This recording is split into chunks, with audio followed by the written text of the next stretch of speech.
এই হাত দিস না কিন্তু ভেঙে যাবে। এই দাঁড়া তো, পতাকাটা বেঁকে গেছে, আগে ঠিক করে নি।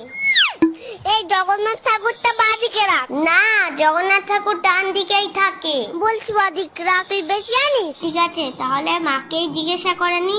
মা, জগন্নাথ ঠাকুর কোন পাশে থাকে?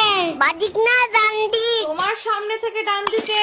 দেখলি তো কি বললাম। শোন না ভাই, তুই এই বাজনাটা বাজা, আমি রথটা টানি। না, তুই এই বাসনাটা বাজা, আমি আগে টানবো। বলছি তো আগে আমি টানবো, দে আগে আমায়। তুই সস্তা, আমি আগে টানবো। আমি সবটা সাজিয়েছি তাই আমি আগে টানবো। না, তুই সর, আমি আগে রথ টানবো। না, আগে আমি টানবো।